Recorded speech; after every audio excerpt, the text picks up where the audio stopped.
Come, we're going to talk about today sense of taste.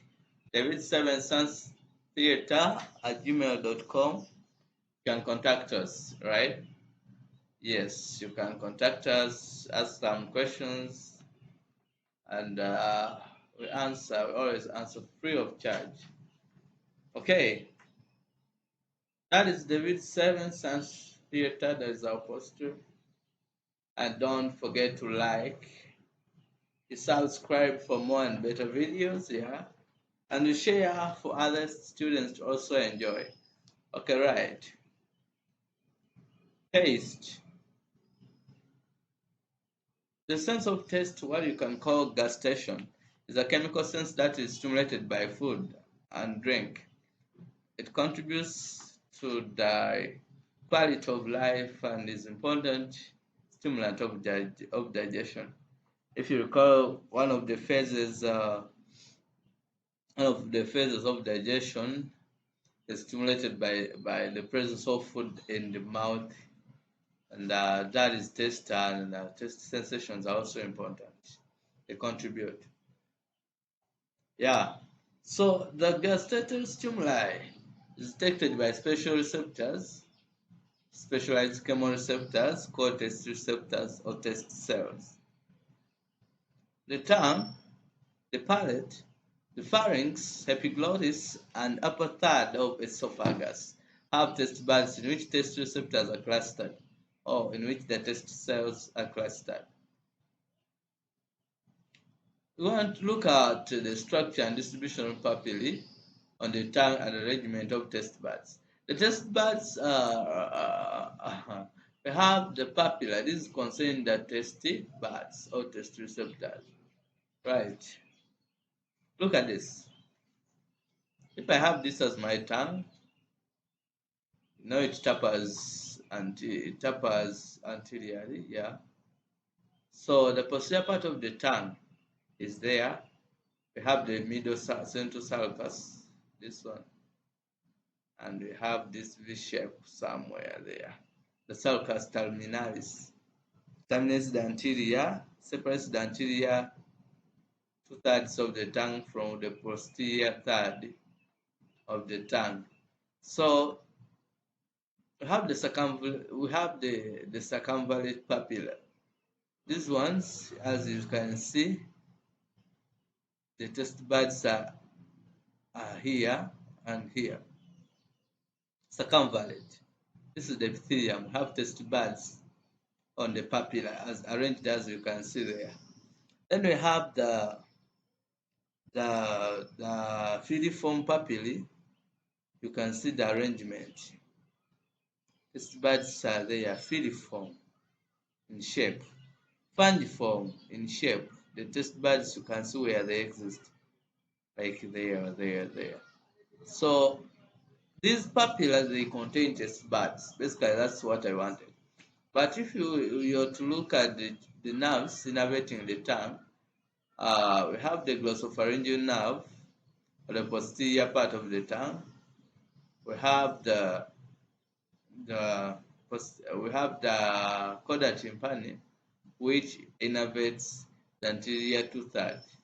So this is just on the ipsilateral side, but we also have another one, another coda tympani on the contralateral side. Yes, so these are all papillae, as you can see.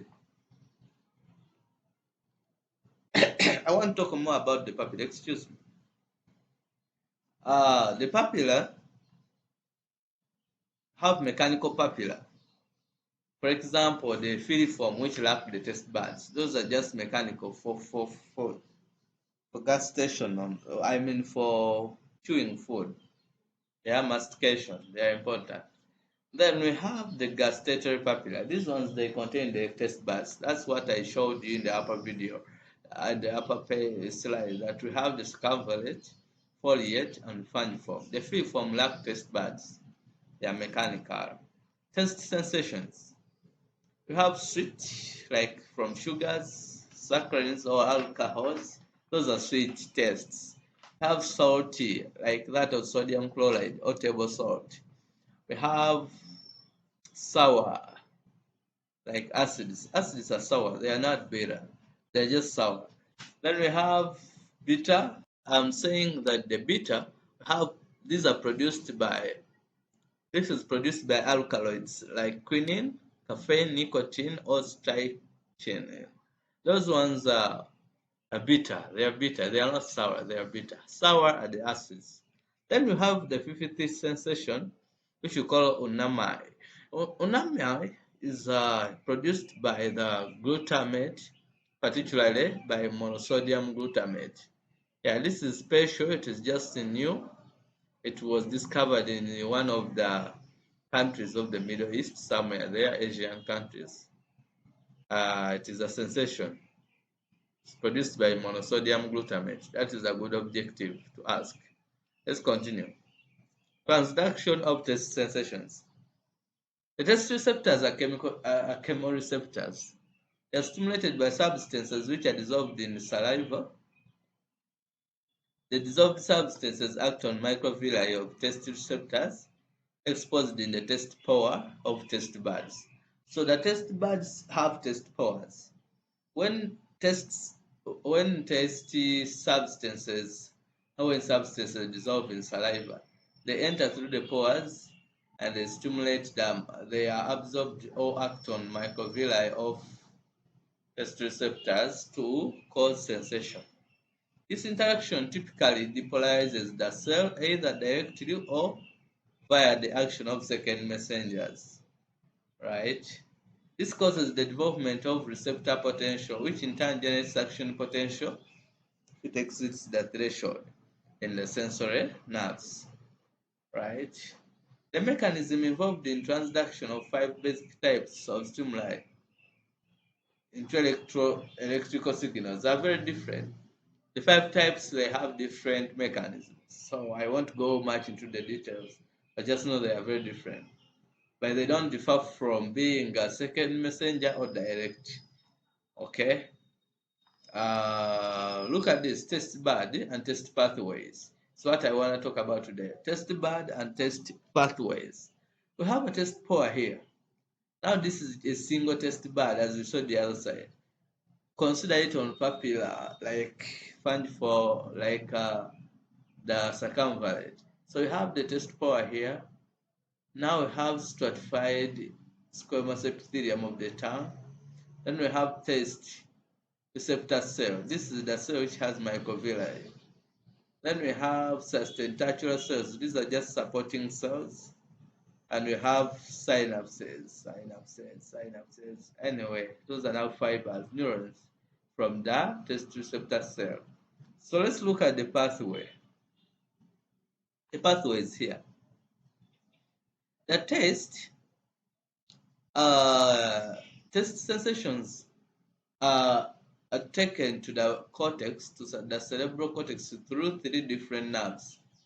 We have the nerve 10, which is vagus, which receives sensations on the posteriormost part of the tongue. Yes, like posteriormost part of the tongue. That is the vagus nerve. It goes like that. That is the first order neuron of the vagus nerve.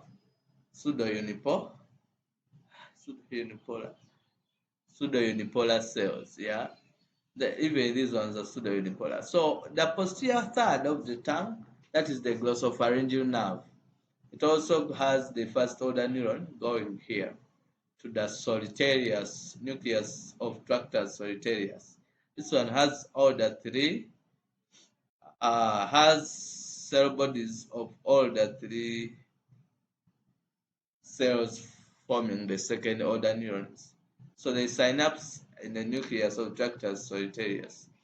Then the anterior two-thirds of the tongue, the region anterior to the sulcus terminalis of the tongue, this region, the taste sensations are carried by the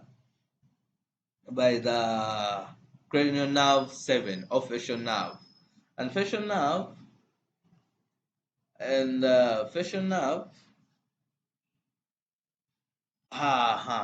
now look at this. The first order neuron of facial nerve we see has its cell body in the geniculate ganglion. The first order neuron of petrosal nerve has its cell body in the of the first order neuron of the cranial nerve 9, which is glossopharyngeal, has its cell body in the petrosal ganglion.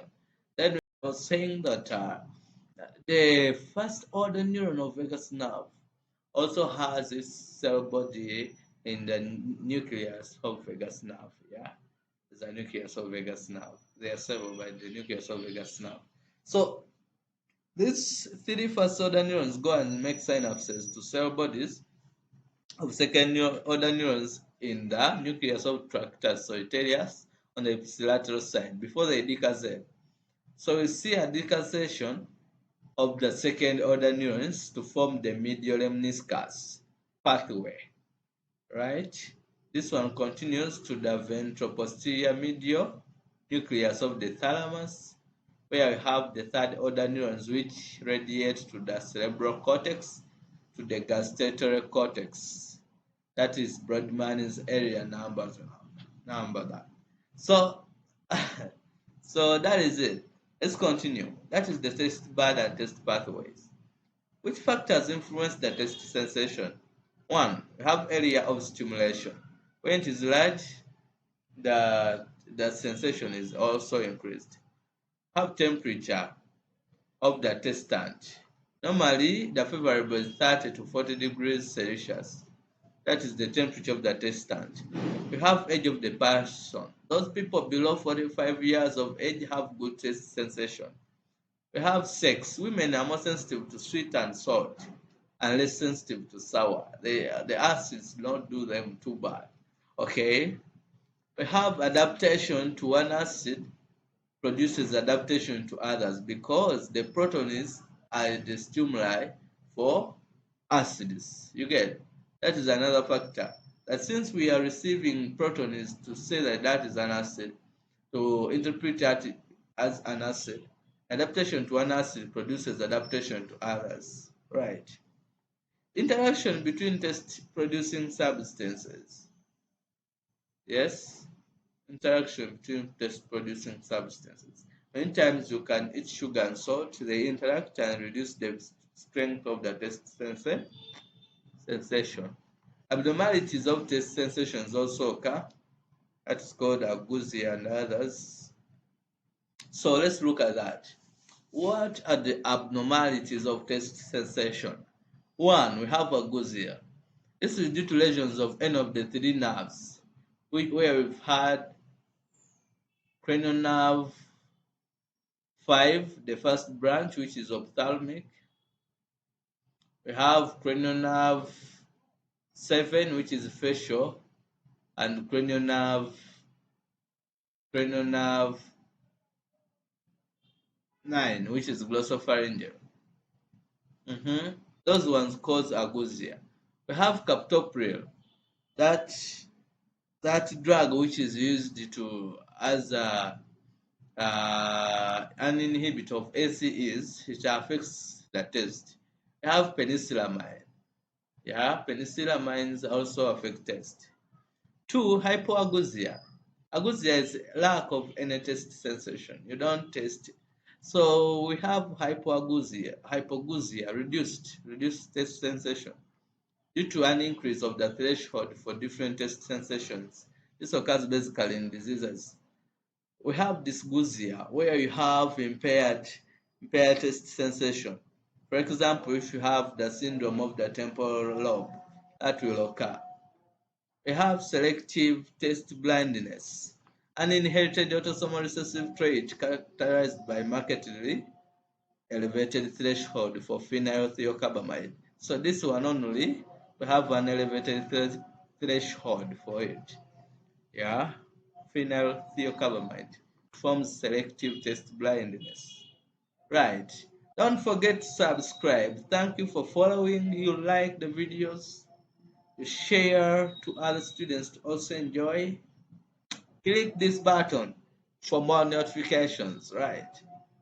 We always upload videos. Good videos. You can't fail with our videos. No way. Right.